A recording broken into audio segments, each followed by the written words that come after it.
Ladies and gentlemen, kung ginagawa mo ito, sigurado na ikaw na ay adik sa ganito. Hello guys! So, ang topic natin for today, eto, mga signs na ikaw na ay nahumaling, na adik sa pagsasarili or SS. Okay? Hindi lang ito sa mga kalalakihan, kundi lalaki at babae. Ang usaping pagsasarili ay para sa lahat. Ginagawa ito ng babae at lalaki. Kung nakaka-relate ka, panoorin mo ito.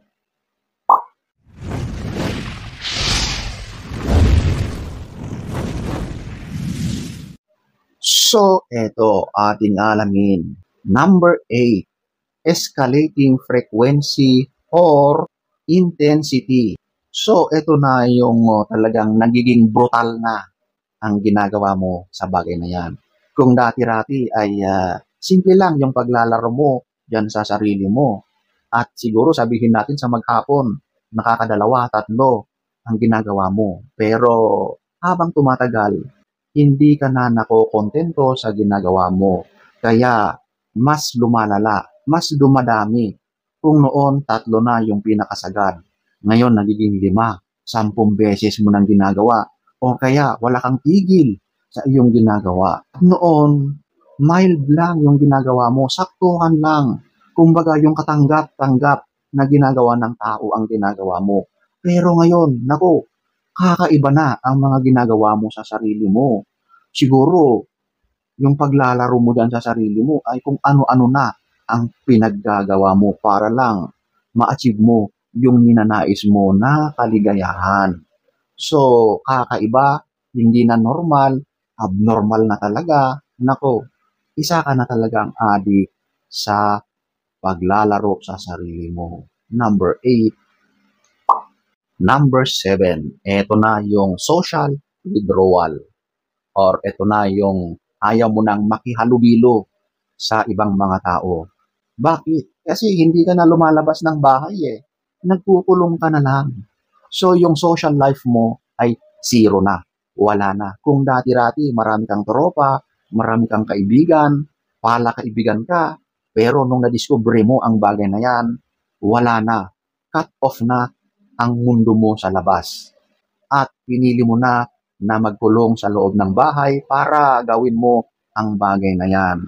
So, kapag ganyan nga ang ginagawa mo, wala na talaga ang social life kapag ganyan. Mas pinili mo na gawin yan kaysa makipagkaibigan, makipaghalubilo, kwentuhan sa ibang mga tao.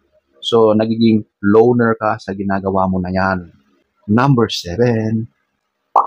Number 6, neglecting self-care and responsibilities. So, napapabayaan mo ng literal ang sarili mo. Siguro dahil sa ganyan na ang ginagawa mo, nagkukulong ka na lang lagi sa bahay, sa kwarto mo, ayaw mo nang lumabas para lang gawin at ulit-ulitin ang bagay na yan, dyan na nagiging problema. Siyempre, wala, napapabayaan mo na yung sarili mo. Hindi ka na kumakain, hindi ka na rin naglilinis, naliligo, nagtututbrush, lahat na sa katawan mo ay napapabayaan mo. Kasi yan na lang talaga literal ang ginagawa mo. At yung mga responsibilities mo bilang tao, hindi mo na nagagampanan. Lahat naman tayo meron tayong mga responsibilities sa kapwa natin, sa sarili natin, at kung yan na ay hindi mo nagagawa, dahil dyan sa ginagawa mo, ikaw na ay isang chronic na addict sa ganyang gawain. Number 6. Number 5, ito yung time consumption.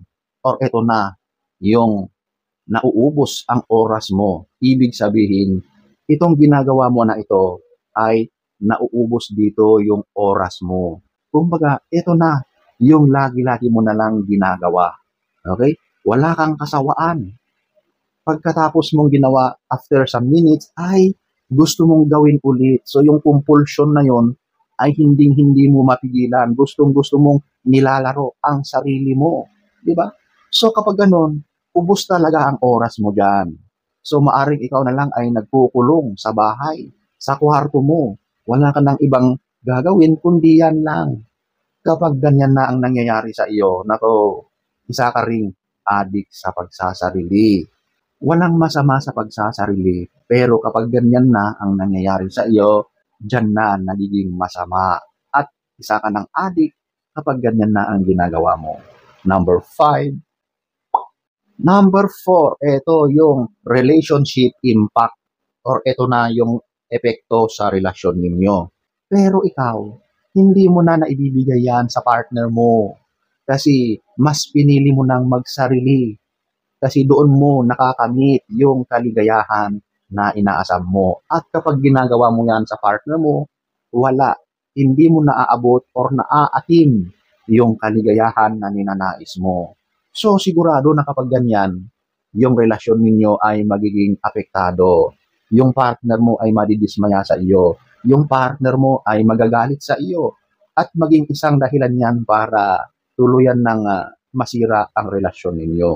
So ladies and gentlemen, kapag ganyan ka, nako, mas mainam na magpasuri ka sa isang eksperto sa ganitong usapin. Okay? So ayan po ang number 4. Number 3, ito yung ignoring negative effects or consequences. So since lagi-lagi mo na itong ginagawa, of course, merong negative impact yan sa mismong katawan mo, sa sarili mo, at sa buhay mo bilang tao. Ngayon, kahit nakikita mo na yung masamang epekto, ay ayaw mo pa rin tumigil. Gustong-gusto mong gawin kahit alam mo na meron negative impact, mayroong masamang nangyayari na sa paligid mo at sa mismong sarili mo.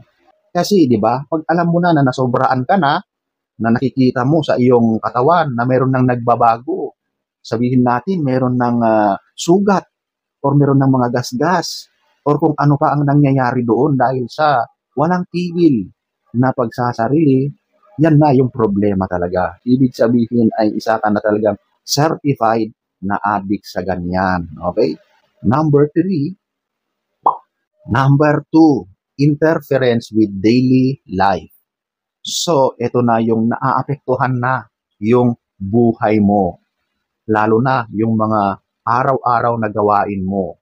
Lahat yan, from gawain sa bahay, from yung dapat na oras mo para sa mahal mo, yung mismong trabaho mo, ay nawawala. Nakukompromise yun dahil mas pinipili mo pa na gawin ang bagay na yan kaysa pumasok sa trabaho. Kahit alam mo na malilate ka na, sige pa rin ang ginagawa mo. So naaapektuhan talaga yung trabaho mo. At sa usaping relasyon, mas pinipili mo pa na gawin ang bagay na yan kaysa yung actual na gawin mo sa partner mo. Okay? So, bakit ganun? Meron ka ng partner, pero mas pinipili mo pa na gawin ang bagay na yan. Siguro, dyan sa pagsasarili mo, dyan mo na-achieve, nakakamit yung kaligayahan na ninanais mo. Kaysa doon sa mismong akto na gagawin mo sa partner mo. Talagang ikaw na ay considered na addict sa ganyan. At ito pa, sa daily life mo, naaapektuhan na dahil sa ganyan. So kapag ganyan ka na, sigurado na affected na ang buhay mo bilang isang individual. Number 2, number 1, ito, yung compulsive needs. Or ito na, yung hindi mo na makontrol yung sarili mo na gawin ang bagay na yan. Nako, mahirap talaga kapag ganon. Kung saan ka inabot ay gusto mong gawin agad-agad. Kahit saang lugar yan, gumagawa ka ng paraan para mairaos mo yung sarili mo, which is kakaiba, di ba? Hindi normal. Kasi dapat ang gawain na ito ay ginagawa sa isang pribadong lugar kung saan sigurado na walang nakakakita sa ginagawa mo. Eh ngayon, dahil hindi mo mapigilan ang sarili mo na gawin ang bagay na ito, ay ginagawa mo na kahit saan. Minsan, yung safety mo ay nako-compromise. Nakikita ka pa ng ibang mga tao. So, kapag ganyan na ang nangyayari sa iyo, kapag ganyan na hindi mo na makontrol yung urge para gawin ang bagay na yan, nako, isa ka ng addict sa ganyan. Number 1,